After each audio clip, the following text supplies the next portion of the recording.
وہ دہشت کی علامت تھا یا لیڈر تھا؟ سب سے بڑا طلبہ مارچ یا وزیر اعلیٰ کو تھپڑ؟ قائم علی شاہ صاحب تشریف لائے. کون تھا نجیب؟ الطاف حسین کے برابر یا ان سے اوپر کی طرح دیکھا جانے لگا. طلبہ کا کوٹا لانے والا یا 90 پر حملہ کرنے والا؟ مافیا سرپرست یا شرمیلا نوجوان؟ ظلم کا جواب دینے والا یا پھر بادشاہ گر؟ مظلوم کا محافظ یا ضدی انا پرست؟ حوصلے کی اعلی مثال یا مصلحت پسند؟ ڈسپلن کا نمونہ یا خوف کا نشان؟ پاکستان پیپلز پارٹی کا رہنما یا پھر قاتل؟ اہم انکشافات اور پہلی بار تاریخ میں نجیب کے ساتھ جو کچھ ہوا اس کے عینی گواہان پہلا پروگرام کے جس میں وہ شامل ہے. شہر میں افواہ پھیل گئی. جگہ جگہ سے NQM کے کارکنان آ کر جمع ہونا شروع ہو گئے. 90 کو چاروں طرف سے گھیر لیا گیا. پولیس کی اتنی بڑی تعداد چاروں طرف موجود تھی. NQM کے اتنے زیادہ کارکنان کہ آپ دیکھ نہ سکیں. پورے 90 کو گھیر لیا گیا. اطلاع پورے شہر میں افواہ یہ پھیلی ہوئی تھی کہ 90 پر نجیب آ چکا ہے. کیا واقعی میں نجیب آیا تھا یا نہیں آیا تھا؟ خوف کی علامت، اتنی خوف کی علامت کہ پورے شہر میں یہ مشہور تھا کہ وزیر اعلیٰ ہاؤس جانے کے لیے نجیب رکتا نہیں بلکہ گیٹ توڑ کر داخل ہوتا ہے. اس کا دروازہ نہیں ٹوٹا تھا. کیا یہ بھی درست ہے کہ وزیر اعلیٰ سندھ اس وقت رہنے والے قائم علی شاہ کو نجیب نے تھپڑ مار دیا تھا؟ قائم علی شاہ کو تھپڑ مارنا تو حقائق کیا ہے؟ آج کی اس پوری ایپیسوڈ کے اندر میں وہ ڈیٹیلز آپ کو دوں گا جو آپ نے کبھی نہیں سنی ہوگی. سچ سے پردہ اٹھے گا اور اس کے لیے ضروری یہ ہے کہ آپ اس ویڈیو کو پوری دیکھیں اور ساتھ ساتھ شیئر بھی ضرور کریں اور ہمارا چینل سبسکرائب بھی ضرور کریں. کہانی کا آغاز میں اس دن سے کرنا چاہتا ہوں کہ جب ضیاء کی آمریت اپنے عروج پر تھی. جگہ جگہ PSF یعنی پاکستان پیپلز پارٹی کے لوگوں کی گرفتاریاں معمول کا حصہ تھی. سڑکوں پر، بیچ چوراہوں پر کوڑے برسائے جاتے تھے. اس وقت پاکستان پیپلز پارٹی کا نام لینا جرم تھا اور جو یہ جرم کرتا تھا اسے سزا بھی بھیانک دی جاتی تھی. نہ جانے کن کن معاملات میں اسے ڈال دیا جاتا تھا. لیکن اس وقت بھی چند سرپھرے نوجوان ایسے تھے جو کہیں نہ کہیں سے اس کا حصہ بنتے رہے. کہا جاتا ہے کہ اگر پاکستان پیپلز پارٹی کو سندھ میں اور خصوصی طور پر کراچی میں اگر کسی نے زندہ رکھا تو اس وقت کراچی کے وہی مہاجر نوجوان. ایک مہاجر متبادل قیادت ابھر کے آ رہی تھی شہر میں، جس میں ایک سب سے بڑا اور اہم نام آتا ہے نجیب. اس سے پہلے کہ میں آپ کو یہ بتاؤں کہ نجیب کس طرح PSF کا حصہ بنا، اس سے پہلے یہ بات جاننا بہت بہت بہت زیادہ ضروری ہے کہ نجیب تھا کون. نجیب بھائی کے بڑے بھائی نجمی عالم اس وقت جیل میں تھے، زیادہ سخت ترین ماشاءاللہ چل رہا تھا. آئیے اس حوالے سے ایک بڑی اہم کہانی کی طرف چلتے ہیں. واقعہ ہے 1986-87 کا.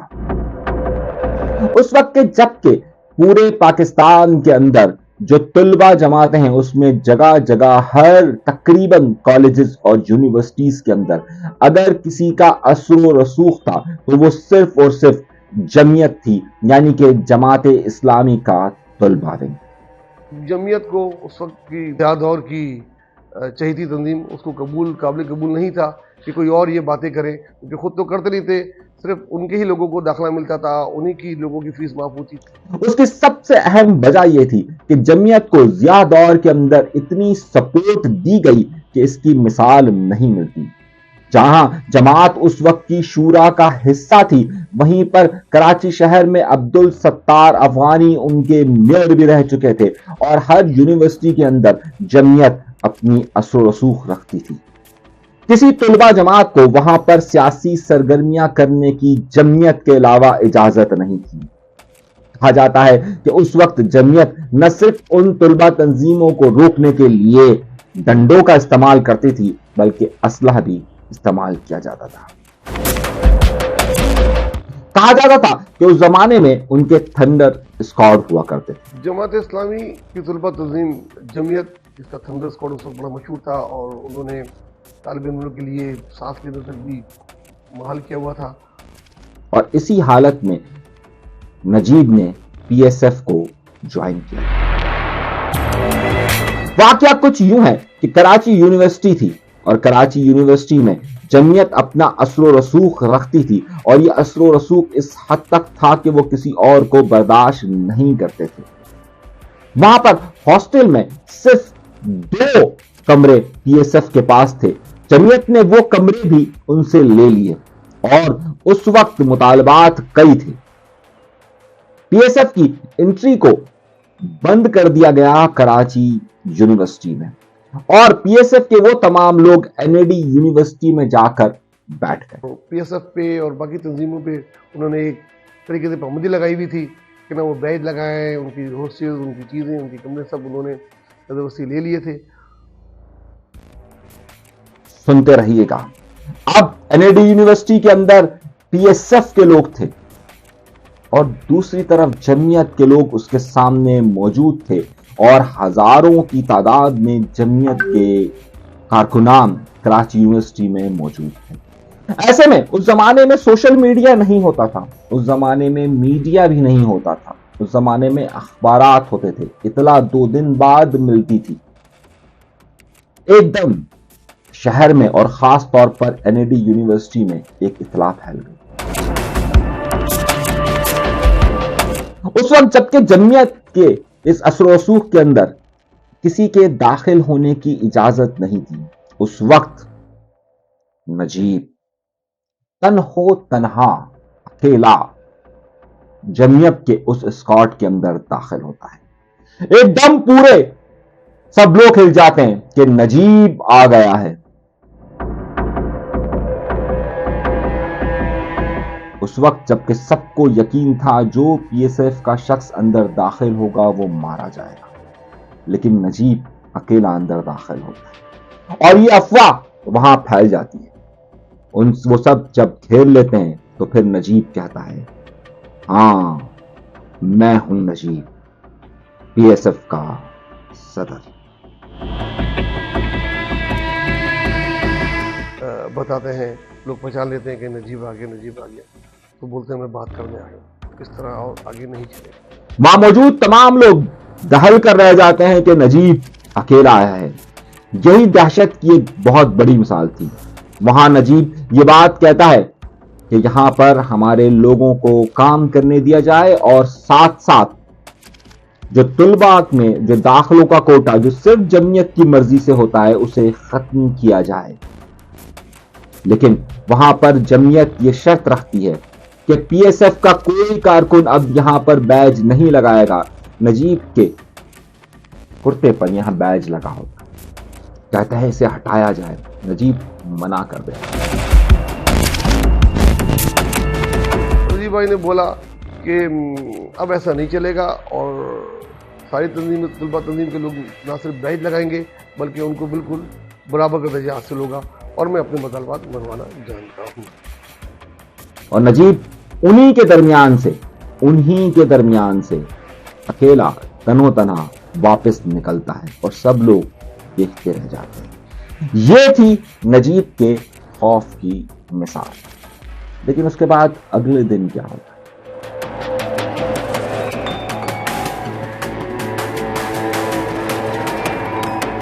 اگلے دن صرف 5 لوگ، جس میں نجیب نہیں ہوتا، جو نجیب کے بڑے خاص لوگ ہوتے ہیں، وہ 5 لوگ کراچی یونیورسٹی میں داخل ہوتے ہیں صبح 8 بجے۔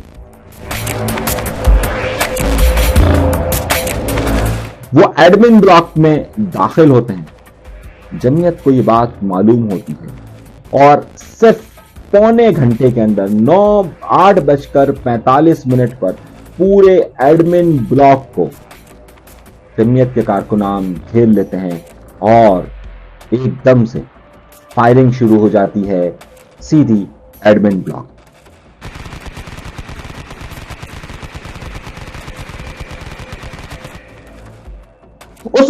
اس وقت کی اگر سینیٹر اور اس وقت کی اہم پی ایس ایف کی رہنما سحر کامران صاحبہ بھی وہیں اندر پھنسی ہوئی ہوتی ہے، جو آج کل سینیٹر بھی۔ فائرنگ شدید ہوتی رہتی ہے، ایمبولینس کو آنے کی اجازت نہیں دی جاتی ہے، ایمبولینس کو آنے کی اجازت نہیں دی جاتی ہے۔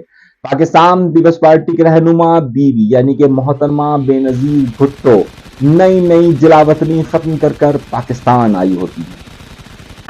صبح سے لے کر شام تک پورے شہر میں سوشل میڈیا نہیں ہوتا، لیکن افواہ پھیل جاتی ہے کہ پی ایس ایف کے لوگوں کو گھیر لیا جاتا ہے۔ رات کو 2 بجے کے رات میں تقریباً 7 بجے کے قریب ایمبولینس اندر داخل ہوتی ہے تو معلوم ہوتا ہے کہ پی ایس ایف کے 2 کارکنان اندر سے زخمی ہو گئے، جس میں ایک ڈھومکی صاحب بھی۔ اس ایمبولینس میں سحر کامران کو بھی بٹھایا جاتا ہے اور زخمیوں کو بھی اور باہر نکالا جاتا ہے۔ پہنچتے ہیں جناح ہاسپٹل، جہاں پر محترمہ بے نظیر بھٹو خود ہاسپٹل پہنچ جاتی ہے۔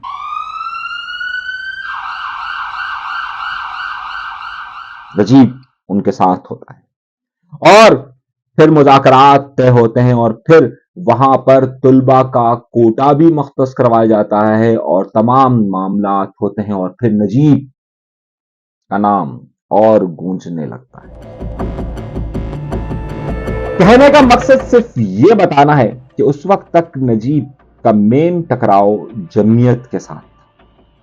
جمعیت اس وقت کیونکہ ضیاء الحق صاحب کے زمانے میں پسندیدہ ہوا کرتی تھی اور اس وقت پی ایس ایف یا پاکستان پیپلز پارٹی ضیاء دور میں ان کی مخالف ہوا کرتی تھی، اور ظاہر ہے آپ کو معلوم ہے آمریت کے سے ٹکرانا کتنا مشکل کام ہوتا ہے، اور اس وقت جو ٹکراتا ہے اسے یقیناً ہیرو کا درجہ دے دیا جاتا ہے۔ تو یہ تھی نجیب کی کچھ چیز، لیکن ابھی کہانی ختم نہیں ہوئی۔ کہانی ختم اس لیے نہیں ہوئی ہے میرے دوستوں، میرے بھائیوں، کہ آپ کو یہ تو معلوم ہونا چاہیے کہ نجیب کی پھر این جی ایم سے لڑائی کیسے شروع ہوتی ہے۔ مگر اس سے پہلے یہ بتاتا ہوں کہ ایک نوجوان، شرمیلا سا نوجوان 1984 میں میٹرک کر باہر آتا ہے۔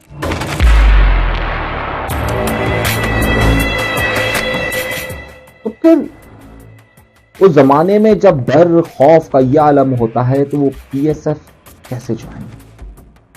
اس کی کہانی شروع ہوتی ہے یہاں پر نجیب نارتھ ناظم آباد کا رہنے والا ایک مہاجر نوجوان، جس کے بھائی کا نام تھا نجمی عالم۔ نجمی عالم کا آج کل آپ نے نام سنا ہوگا، وزیر ہیں، مشیر ہیں سندھ حکومت کے، اور خاص طور پر ان کے پاس 2 بڑے اہم وزارتیں ہیں۔ وہی نجمی عالم نجیب کے بھائی ہیں، وہ 1984 میں گرفتار۔ بالکل ابتدائی دنوں کی بات ہے، جب میٹرک کی تعلیم سے فارغ ہوئے تھے تو نجیب بھائی کے بڑے بھائی نجمی عالم اس وقت جیل میں تھے، زیادہ سخت ترین ماشاءاللہ چل رہا تھا۔ ان کی گرفتاری کے وقت ان کو کھانا دینے کی ذمہ داری، ان کو دیگر چیزیں دینے کی ذمہ داری اس نوجوان یعنی کہ 16 سال کے نوجوان نجیب پر۔ 16-17 سال کا نوجوان تھا نجیب، 1984۔ ان دنوں ہم لوگ جاتے تھے جیل میں تو کھانا دینے ملنے، ہم کے بھائی تھے، وہاں تقریباً پوری پیپلز پارٹی کی قیادت، جاوید کاظمی، علی خان اور کامل شاہ، سارے بڑے بڑے سیاسی رہنما اس وقت جیل میں تھے، ان سے ملاقاتیں ہوتی تھیں، بڑے انسپائر ہوتے تھے ان سے۔ اور